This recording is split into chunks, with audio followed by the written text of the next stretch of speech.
वृंदावन की रज को मस्तक पर धारण ना करता हो, श्री माँ यमुना जी ने आचमन ना किया हो, तो वृंदावन जाने का कोई मतलब नहीं है। जय हो।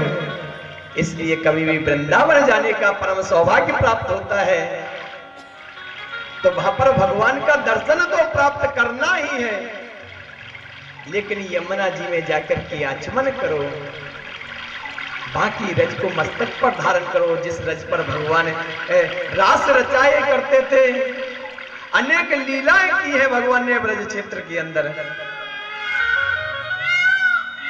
भगवान ने पृथ्वी माता को श्रीधाम वृंदावन का दर्शन कराया और मां पृथ्वी का अभिमान नष्ट किया। अब ध्यान रखना, यहीं से श्रीमद् भागवत में हम अवगाहन कर रहे हैं। ब्रह्मा जी के एक पुत्र और हुए जिनका नाम है कर्दम। क्या नाम है? कर्दम। कर्दम किसे कहते हैं? जो अपनी इंद्रियों को वशीभूत बना ले, इंद्रियों को नष्ट कर दे, वो कर्दम। हमारे जीवन के 5 शत्रु होते हैं ना, काम क्रोध मद लोभ मोह नाथ नरक के पंथ। और जो इन 5 शत्रुओं पर विजय प्राप्त कर लेता है वो है कर्दम। जो इन इंद्रियों को अपने वशीभूत बना ले वही कर्दम है। कर्दम ऋषि जब बड़े हुए तो एक दिन ब्रह्मा जी ने कहा, पुत्र आप विवाह कर लीजिए। कर्दम ऋषि बोले, पिताजी हमें विवाह नहीं करना, हम तो आजीवन ब्रह्मचर्य पालन करेंगे और भगवान का भजन करेंगे। वन को चले गए कर्दम ऋषि। वन में जाकर के बहुत समय तक भगवान का दर्शन किया, भजन पूजन किया। अब एक दिन अपनी कुटिया में बैठे हुए थे कर्दम ऋषि, उनके नेत्र खुले हुए थे। तो जैसे उनके नेत्र खुले तो उन्होंने एक दृश्य देखा, बड़ा अद्भुत दृश्य देखा। कर्दम ऋषि ने क्या देखा कि उनकी कुटिया में ऊपर घोंसले बने हुए हैं और उन घोंसलों में जितने भी पक्षी रहते हैं वो अपने परिवार के साथ में कलरव कर रहे हैं, बड़े प्रसन्नता से अपने परिवार के साथ में रहते हैं।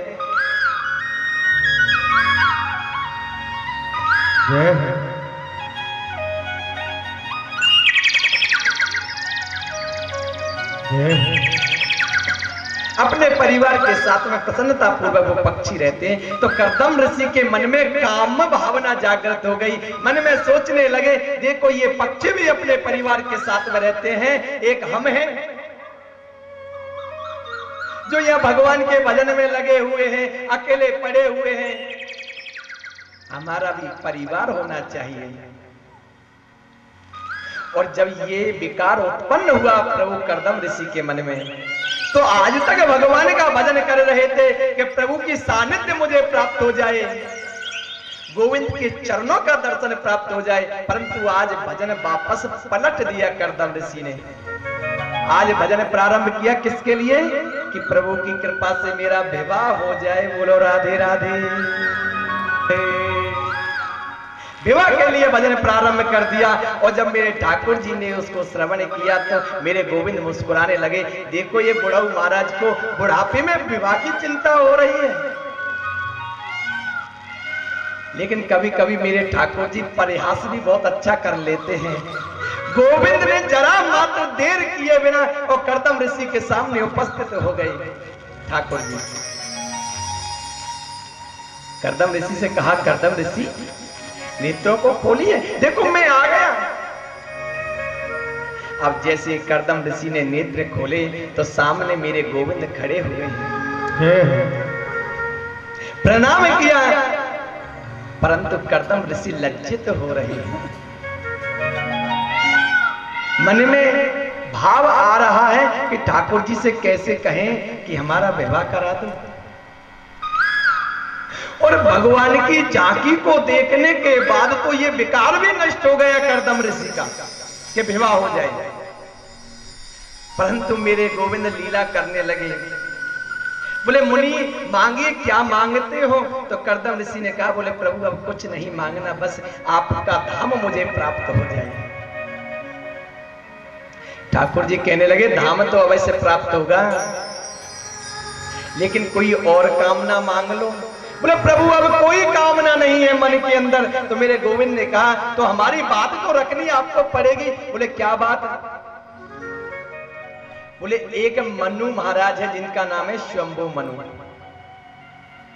और शंभु मनु महाराज के 3 पुत्रियां हैं, आकृति, देवहूति और प्रसूति। 2 पुत्र हैं, प्रियव्रत और उत्तानपाद।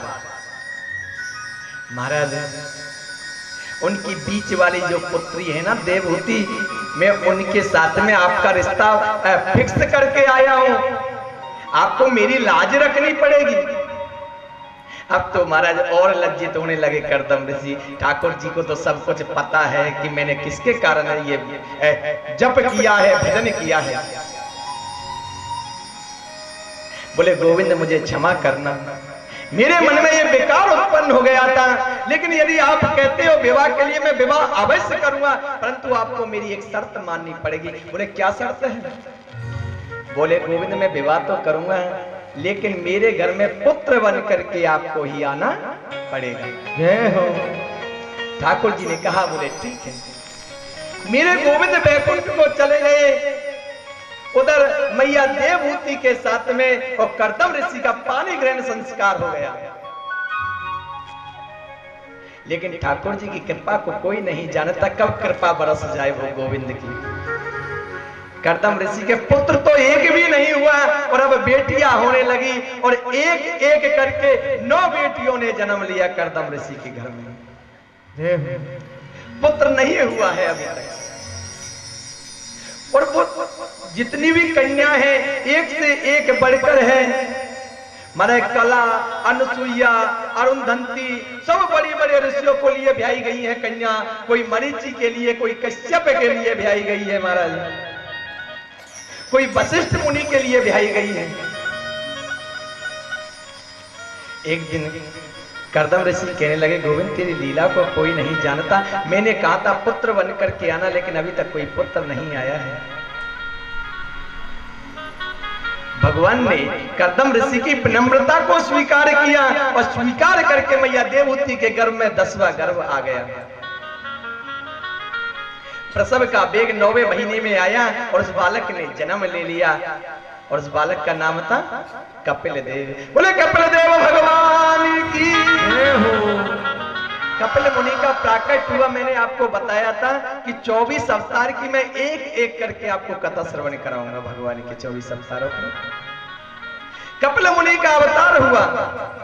करदम ऋषि जानते थे यही तो मेरे गोविंद हैं। करदम ऋषि ने प्रणाम किया और सीधे वन की ओर गमन कर गए करदम ऋषि, और अपने मन को गोविंद से जोड़ दिया। अब सज्जनों उधर जब कपिल देव का अवतार हुआ, मैया देवहूति ने छोटा सा एक मंच बनाया, और उस मंच पे कपिल मुनि को बैठा दिया।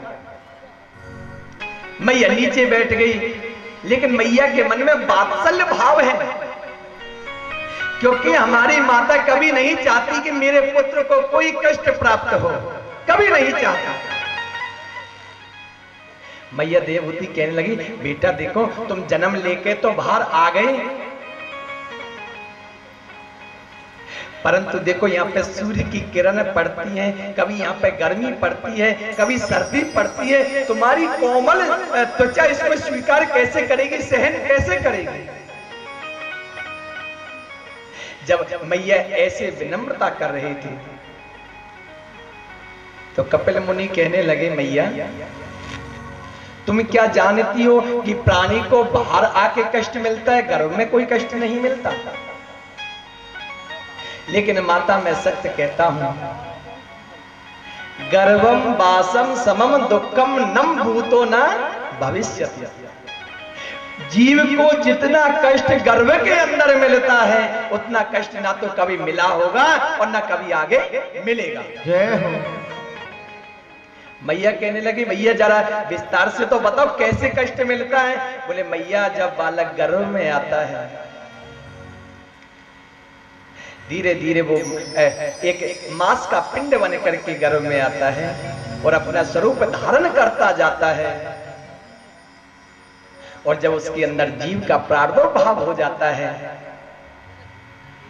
अब मैया कभी कोई गर्म चीज खा ले या चटपटी चीज खा ले तो वो उसको जलन होती है, वो तड़फड़ाने लग जाता है वो जीव गर्भ के अंदर। ध्यान करना, माता इस बात से बहुत प्रसन्न होती है। देखो हमारे गर्भ के अंदर बालक घूम रहा है, हिल रहा है, परंतु उस बालक को कष्ट होता है और वो ठाकुर जी से प्रार्थना करता है, हे गोविंद एक बार इस गर्भ से बाहर निकालो, ऐसा भजन करूंगा, ऐसा भजन करूंगा कि पुनः इस गर्भ में ना आना पड़े। भगवान से बहुत प्रतिज्ञाएं करता है वो जीव। और जैसे ही प्रसव का 9वें महीने में पीड़ा चालू होता है, वो जन्म लेकर के बाहर आ जाता है और जन्म लेकर के आता है तो गोविंद की माया उसको ऐसे लपेट देती है कि जितने भी वो बातें गर्भ के अंदर करता है गोविंद से सब भूल जाता है। फिर क्या होता है पता है? पुनरपि जननम पुनरपि मरणम पुनरपि जननी जठरे शयनम। बार बार मात गर्भ में आना, बार बार जन्म लेना और बार बार मृत्यु को स्वीकार करना, ये आवागमन चला रहता है। तो मैया गर्भ में कोई सुख नहीं मिलता तो मैया कहने लगी कोई बात नहीं है लाला, देख तू बाहर आ गए हो, अब बाहर तो सुख प्रदान है जाएगा। बोले मैया बाहर काहे को सुख? मैया सुख तो ना गर्भ में मिलता है ना बाहर आके मिलता है, ये तो हमारे मन की अभिलाषा है। हमने अच्छे से भोजन कर लिया, सब आनंद आ गया, किसी चीज में हमें नफा मिल गया, बोले आनंद आ गया, खूब धंधा हुआ है। सुख नहीं मिलता, केवल अपने मानसिक वचनों को आप केंद्र कर सकते हो, परंतु ये नहीं कि सुख की अभिलाषा कभी पूर्ण हो जाए, कभी पूर्ण नहीं होती। व्यक्ति की जरूरतें दिनों दिन बढ़ती जाती हैं, ये नहीं कि वो कम पड़ जाएंगी। आज एक अपेक्षा है, कल दूसरी अपेक्षा प्रारंभ हो जाएगी। अगर ठाकुर जी के मंदिर में जाओ या प्रांगण में जाओ तो गोविंद से ये मत कहो कि मुझे बेटा दो, बेटी दो, धन दौलत। गोविंद से एक ही बात कहो, जेई विधि होए नाथ हित मोरा, करो सो बेग दास में तोरा। हे ठाकुर जी, जिसमें मेरा हित हो वो आप मेरे लिए करो, मेरी बात को स्वीकार मत करो। आप तो जिसमें मेरा हित है भाई गोविंद मेरे लिए करो, क्योंकि यहाँ पे कोई सुखी थोड़ी है। दीन कहे धन बाने सुखी, धन बाने कहे सुखी राजा को भारी, राजा कहे महाराजा सुखी, महाराजा कहे सुख इंद्र को भारी, इंद्र कहे चतुरानन को सुख, ब्रह्मा कहे सुख विष्णु को भारी। तुलसीदास विचारे करें, हरि भजन बिना सब जीवे दुखारी। गरीब व्यक्ति सोचता है पैसे वाला सुखी है, उसके पास बहुत संपत्ति है, और पैसे वाला सोचता है महाराज जो हमारे यहाँ के राजा हैं वो सुखी। राजा सोचता है महाराजा सुखी हैं, और महाराजा क्या सोचते हैं? बोले जो देवों का आधिपति है इंद्र वो सुखी है, और इंद्र भी सुखी नहीं है। इंद्र सोचते हैं बोले जो चतुर्थ मुख वाले हैं ब्रह्मा जी वो सुखी हैं, और ब्रह्मा जी कहते हैं भगवान नारायण सुखी हैं। लेकिन तुलसीदास जी कहते हैं कबीरा सब जग निर्धना, धनवंता नहीं कोई, धनवंता सोई जानिए, जको राम नाम धन होए। जिसने प्रभु नाम का धन कमा लिया भाई व्यक्ति धनी है, इसके अलावा कोई धनी नहीं हो सकता। तो परीक्षित जी कहते हैं गुरुदेव ये बताओ वो राम नाम का, कृष्ण नाम का धन कमाए कैसे? बोले भैया एक दूसरे में भगवान देख करके प्रणाम करो, क्योंकि सभी ठाकुर जी ने ही तो बना के भेजे, उसी के तो अंश है। ईश्वर अंश जीव अविनाशी, चेतन अमल सहज सुख राशि। जो चेतन है वो मेरे गोविंद का ही अंश है। एक संत हुए थे जिनका नाम था एकनाथ। एक बार एकनाथ महाराज ने और गंगोत्री से अपने कमंडल में जल लिया। मन में सोचा इसको ले जाकर के भगवान रामेश्वरम पर चढ़ाऊंगा। चल दिए महाराज, पैदल चलते जा रहे हैं, न जाने कितना समय व्यतीत हो गया। एक दिन मन में विचार आया, बोले अब तो भगवान रामेश्वरम बहुत निकट आ गए, शाम तक पहुंच जाऊंगा। शाम तक जाते जाते इस जल को भगवान के लिए समर्पित कर दूंगा। परंतु सज्जनों, भगवान रामेश्वरम से थोड़ी सी दूर पर उनकी दृष्टि एक गधे पर पड़ी। वो गधा प्यास से व्याकुल होकर तड़प रहा था। अगर उसको जल नहीं मिल रहा है तो वो प्राणों को छोड़ देगा, ये सोच करके भगवान एकनाथ उसके पास गए। जिस जल को लेकर के 6 महीने से चले जा रहे थे भगवान रामेश्वरम पर चढ़ाने के लिए, उस जल को लेकर के गधे के मुंह में डाल दिया। हाथ जोड़ करके बोले, हे भगवान रामेश्वरम, मेरे जल को यहीं से स्वीकार करो। आज उस गधे में से भगवान रामेश्वरम प्रकट हो गए। बोले भक्तवत्सल भगवान की जय हो। भगवान प्रकट हो गए, कहने लगे, एकनाथ तुमने मुझे इस स्वरूप में भी पहचान लिया। बोले, गोविंद तुम कहां नहीं हो, तुम कहां नहीं हो। हरि व्यापक सर्वत्र समाना, प्रेम ते प्रगट हो मैं जाना। ठाकुर जी सभी जगह विराजमान है, उनको प्रकट करने के लिए आपके अंदर का प्रेम चाहिए। जिस दिन अंदर का प्रेम गोविंद के लिए समर्पित हो जाएगा तो समझो ठाकुर जी हाथ पकड़ करके आपको अपनी ओर खींच लेंगे। फिर इस 84 में ना तो नीचे ऊपर जाना पड़ेगा और ठाकुर जी अपने लिए समर्पित कर लेंगे। इसलिए एक दूसरे को प्रणाम करो, और प्रणाम कैसे करो? सिए राम में सब जग जानी, करहु प्रणाम जोर जुगो पानी। एक दूसरे में गोविंद को समझ करके प्रणाम करो। अगर इस प्रकार से कोई भी व्यक्ति अगर ठाकुर जी का स्मरण करता है तो निश्चित रूप से उसका कल्याण होता है। जब ये उपदेश किया कपिल देव जी ने अपनी माता देवहूति के लिए, आज मैया देवहूति का जो शरीर है ना, वो जल बन गया और जल बन करके एक नदी में परिवर्तित हो गया, जिस नदी का नाम है सिद्धदा नदी। शास्त्र कहता है कि सबसे उत्तम गति वो होती है जो शरीर जल बन जाए, पिघल जाए, वो सबसे उत्तम गति है जीव की। कपिल मुनि ने आचमन किया और आचमन करके सीधे गंगा सागर क्षेत्र को चले गए और भगवान का भजन करने लगे। इधर आकृति का विवाह रुचि प्रजापति के साथ हुआ और इन्हीं के यहाँ पर भगवान यज्ञ नारायण का प्रादुर्भाव हुआ। बोले यज्ञ नारायण भगवान की जय हो। और जो सबसे छोटी पुत्री है जिसका नाम है प्रसूति, प्रसूति का विवाह हुआ राजा दक्ष प्रजापति के साथ। और इन्हीं के यहाँ पर मैया सती का प्राकट्य हुआ और वही मैया सती मेरे गोविंद भोलेनाथ की अर्धांगिनी बनी। एक दिन की बात है, भोलेनाथ और मैया सती दोनों कैलाश पर्वत पर बैठे हुए थे।